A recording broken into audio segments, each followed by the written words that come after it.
తాకట్లో ఉన్న బంగారాన్ని విడిపించి ఆ రోజున మార్కెట్ ధర కట్టి మిగిలిన డబ్బును మీకు అందిస్తుంది కొమ్మూరి గోల్డ్.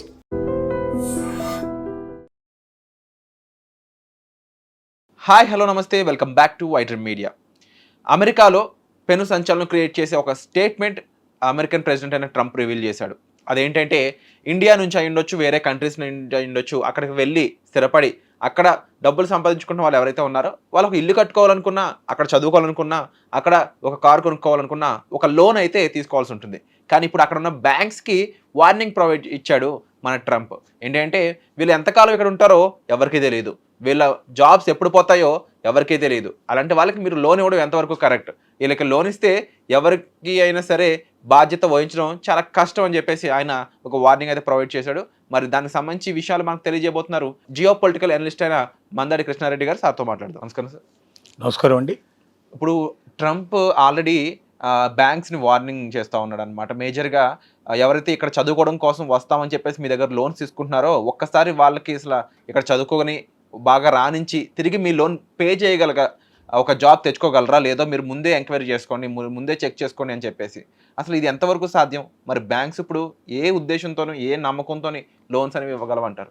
ట్రంప్ రీసెంట్గా పాస్ చేసిన ఆర్డర్ ఏదైతే ఉందో దాంట్లో ఒక్క ఎడ్యుకేషన్ లోనే కాకుండా ఎవరైతే ఎమిగ్రెంట్స్ ఉంటారో ఇతర దేశాల నుంచి వచ్చినటువంటి వాళ్ళు, H1B వీసా మీద వచ్చిన వాళ్ళు కావచ్చు, వాళ్ళు F1 వీసా ఎడ్యుకేషన్ కోసం వచ్చిన వాళ్ళు కావచ్చు, అలాగే ఓపీటీలో ఇంకా కంటిన్యూ అంటే ఎడ్యుకేషన్ అయిపోయిన తర్వాత మళ్ళీ వాళ్ళ లైఫ్ కెరీర్ వెతుక్కోవడానికి ప్రయత్నం చేస్తున్న వాళ్ళు కావచ్చు, వీళ్ళందరికీ సంబంధించిన లోన్స్ ఇచ్చేటప్పుడు 1కి 10 సార్లు మీరు చెక్ చేసుకోండి. కారణం ఏంటంటే వీళ్ళు ఎక్కువ రోజులు ఉండేవాళ్ళు కారు. అంటే ఇంత ముందులాగా వీళ్ళ కంటిన్యూషన్ ఉండదు. కొత్తగా ఏదైతే మనకు అబ్యూజ్ యాక్ట్ అని H1B వీసా అబ్యూజ్ యాక్ట్ అని ఒక కొత్తగా యాక్ట్ తీసుకురాబోతున్నాడు. ఆ యాక్ట్ ప్రకారంగా అక్కడ H1B వీసా అయిపోగానే వెంటనే వితిన్ 2 months లోపల వాళ్ళ కంట్రీకి వెళ్ళిపోవాల్సిందే. ఒక్క నిమిషం కూడా వాళ్ళు ఉండడానికి వీల్లేదు. ఇలాగే ఎడ్యుకేషన్ మీద వచ్చిన వాళ్ళు ఆటోమేటిక్గా వాళ్ళు వెళ్ళిపోవాల్సిందే. ఎడ్యుకేషన్ అయిపోయిన తర్వాత వాళ్ళకి ఇంకా ఓపీటీ ఫెసిలిటీ కూడా మొత్తం తీసేస్తున్నారు. ఇట్లాంటివన్నీ కొన్ని జాగ్రత్తలు తీసుకుంటున్నాడు. కాబట్టి వీళ్ళంతా temporary people, they are not going to permanent year. వాడికి ఇంకా ఇక్కడ సిటిజన్షిప్ దొరకడం కానీ, గ్రీన్ కార్డు దొరకడం కానీ ఇట్లాంటివన్నీ అవకాశాలు లేవు. పూర్తిగా మూసేసాం, వాళ్ళకి తలుపులు మూసేసాం. అంటే ఇలాంటి వాళ్ళు ఏ క్షణంలో వెళ్ళిపోతారో తెలియని పరిస్థితిలో ఉండే వాళ్ళకి మీరు లోన్స్ ఇస్తే రేపొద్దున వాళ్ళు రీపేమెంట్ చేయకపోయినట్టయితే మీరు ఎలా రికవరీ చేసుకుంటారు వాళ్ళ దగ్గర నుంచి? So that is going to be risk. కాబట్టి మీరే దానికి బాధ్యులు కావాల్సి వస్తుంది, మీరే టోటల్గా రెస్పాన్సిబిలిటీ తీసుకోవాల్సి వస్తుంది. అంటే ఒక రకంగా ఇవ్వద్దు అని డైరెక్ట్గా చెప్పకుండా ఇండైరెక్ట్గా ఇవ్వడానికి వీలు లేకుండా బ్యాంకుల్ని బెదిరించడం అనేది జరిగింది. దీని ఇంపాక్ట్ చాలా పడుతుంది. ఎందుకు పడుతుందంటే మ్యాక్సిమంగా అక్కడ ఉండేటువంటి వాళ్ళు లోన్ల మీద ఆధారపడేటువంటి జీవితం ఎక్కువగా అమెరికన్స్ది. అంటే అమెరికాకు వెళ్ళి అక్కడ సెటిల్ అయిన వాళ్ళ పరిస్థితి కూడా అదే. ఉదాహరణకి ఇల్లు సంగతి చూద్దాం. ఇంటి రెంట్లు విపరీతంగా ఉంటాయి. అసలు ఇల్లు దొరకడమే కష్టం, ఇంటి రెంట్లు చాలా విపరీతంగా ఉంటాయి. అలాంటప్పుడు సొంత ఇల్లు కళ అనేది ఖచ్చితంగా నెరవేర్చుకోవాలంటే ఈఎంఐలు కట్టుకుంటూ బ్యాంక్ లోన్ తీసుకొని ఈఎంఐలు కట్టుకుంటూ జీవితం కంప్లీట్ చేయాల్సిందే. మ్యాక్సిమం ప్రతి ఒక్కరు కూడా సొంత ఇంటి కోసం ట్రై చేస్తారు. అక్కడ ఏమాత్రం సెటిల్ అయ్యే అవకాశాలు ఉన్న వాళ్ళైనా సొంత ఇంటి కోసం ప్రయత్నం చేస్తారు. రెండోది ఏంటంటే కారు లేకుండా అక్కడ బతకడం చాలా కష్టం. 200-300 kilometers డెస్టినేషన్ ఉంటుంది. ఇల్లు దొరక దగ్గర నుంచి ఆఫీస్ పనిచేయడమో లేకపోతే ఎడ్యుకేషనో ఎక్కడ ఏం చేసుకోవాలన్నా కూడా కనీసం 200-300 kilometers ఉంటుంది. ఈ 200-300 kilometers పబ్లిక్ ట్రాన్స్పోర్ట్లో వెళ్ళి రావడం చాలా కష్టంగా ఉంటుంది. అందుకోసం ప్రతి ఒక్కరు కూడా కారు ప్రిపేర్ చేస్తారు. కారు లేని వాళ్ళు 99% ఉండరు దాదాపుగా. ఈవెన్ సర్వెంట్ మేడ్ కూడా కారులోనే వస్తుంది, కారులోనే పోతుంది. అక్కడ సిచ్యువేషన్ అది. కాబట్టి కారు లోన్ తీసుకోకుండా కారు కొనుక్కోవడం అనేది సాధ్యం కాదు. ఇలాగా కొన్ని ఎలక్ట్రానిక్ ఇన్స్ట్రుమెంట్స్ కానీ అట్లాంటివి కానీ ఐఫోన్స్ ఇట్లాంటివి ఏవి పర్చేజ్ చేయాలన్నా కంపల్సరీగా బ్యాంక్ లోన్స్ తీసుకోవడం అనేది ఒక ఆనవాయితీ అలవాటు. ఇది కాకుండా అసలు సిటిజన్షిప్ తీసుకున్న వాళ్ళు అక్కడ ఎవరున్నారో వాళ్ళైతే బరెల్ గ్రౌండ్లో భవిష్యత్తు లోపల వాళ్ళ క్రిమేషన్ ప్లేస్ కూడా కొనుక్కోవడానికి లోన్ తీసుకునేటువంటి పరిస్థితులు ఉంటాయి. అది అక్కడ సిచ్యువేషన్. ఎడ్యుకేషన్ లోన్ లేదా ఇంకా హెల్త్కి అయితే ఇంకా హెల్త్ కావాలన్నా కూడా కంపల్సరీ లోన్ కావాల్సిందే. హెల్త్కు లోన్ లేకుండా వాళ్ళు హెల్త్కి కట్టి ముందే డబ్బులు కట్టుకొని ఇన్సూరెన్స్ కట్టుకొని కంప్లీట్ చేసుకోకపోతే వాళ్ళకి లైఫ్ లేదు. ఒక అడ్వకేట్ కావాలన్నా ముందే డబ్బు కట్టాల్సిన పరిస్థితి ఏర్పడుతుంది. ఇవన్నీ కూడా వాళ్ళ నిత్య జీవితం అంతా కూడా దాని మీదే ఆధారపడింది. కాబట్టి లోన్ లేకుండా అమెరికా లోపల నివసించడం చాలా కష్టం.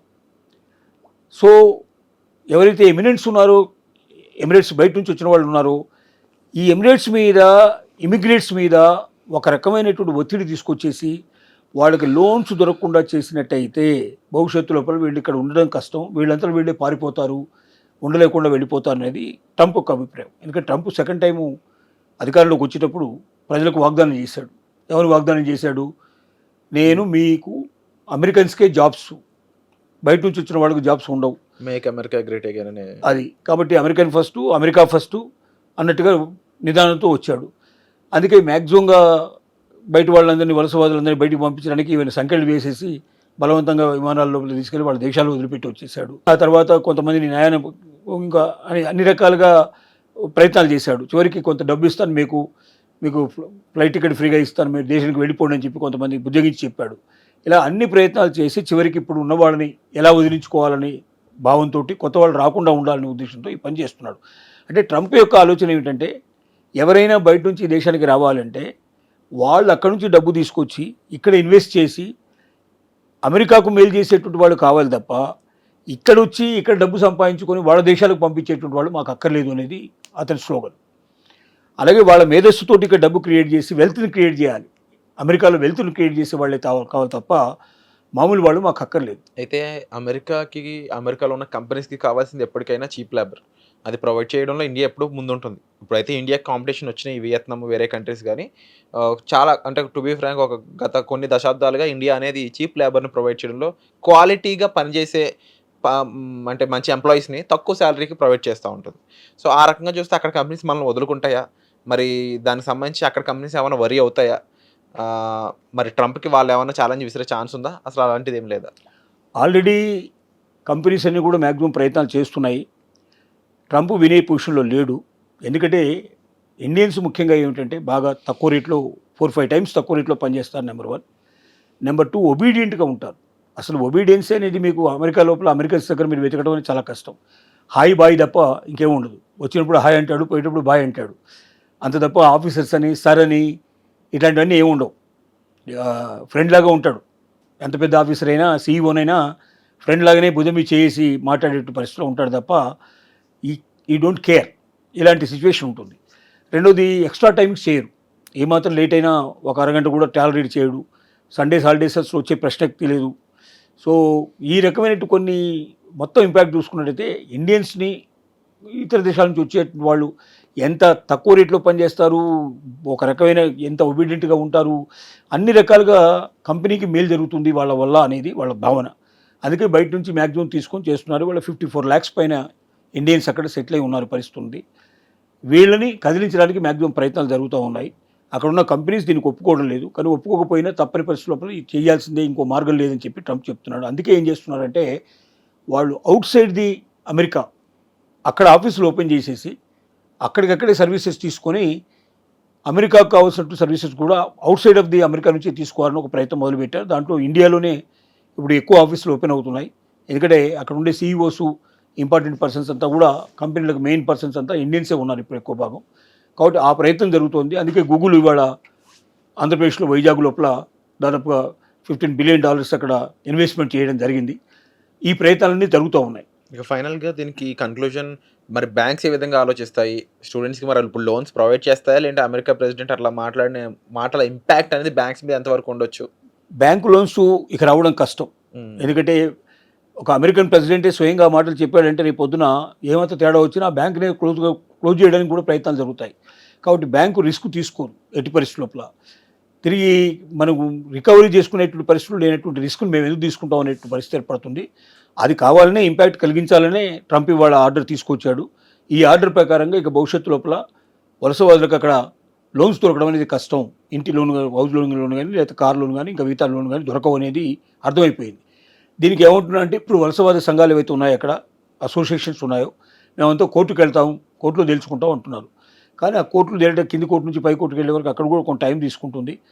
అంత తొందరగా మనకు అనుకూలంగా కూడా వస్తాయని చెప్పడం చాలా కష్టం. ఎందుకంటే అక్కడ ఇంపాక్ట్ ఏమంటున్నాడు, అతను ఏమని చెప్తున్నాడంటే వీళ్ళు ఎంతకాలం ఉంటారో తెలియని వాళ్ళ మీద మీరు ఎట్లా లోన్స్ ఇస్తారు. సపోజ్ మీరు ఒక లోను 5 ఏళ్లకో 10 ఏళ్లకో తిరిగి కట్టాలని పెట్టారు. వాడు 2 ఏళ్లకో 3 ఏళ్లకో వాడికి H1B వీసా 3 ఇయర్స్కే ఉంది. మీరు 5 ఇయర్స్కి లోన్ ఇస్తున్నారు, 10 ఇయర్స్కి లోన్ ఇస్తున్నారు. వాడు H1B వీసా అయిన తర్వాత ఇంతకుముందు అంటే ఖచ్చితంగా వాడు ఏదో ఒక జాబ్ సంపాదించుకొని ఇక్కడ ఉంటాడని నా నమ్మకం ఉండేది. ఇప్పుడు 2 months లోపల వాడు వెళ్ళిపోవాలని చెప్పిన తర్వాత ఇంకేముంది, అసలు అవకాశం ఏముంది. రెండోది H1B వీసాకి మళ్ళీ తిరిగి ఇండియాకి రావాల్సిందే, మళ్ళీ ఇక్కడ స్టాంపింగ్ చేసుకొని వెళ్ళాల్సిందే తప్ప ఇంకో మార్గం లేదు. ఇట్లాంటివన్నీ $1,00,000 కడితే తప్ప నెక్స్ట్ H1B వీసా ప్రాసెసింగే జరగదు. ఇలాంటివన్నీ ఉన్నాయి.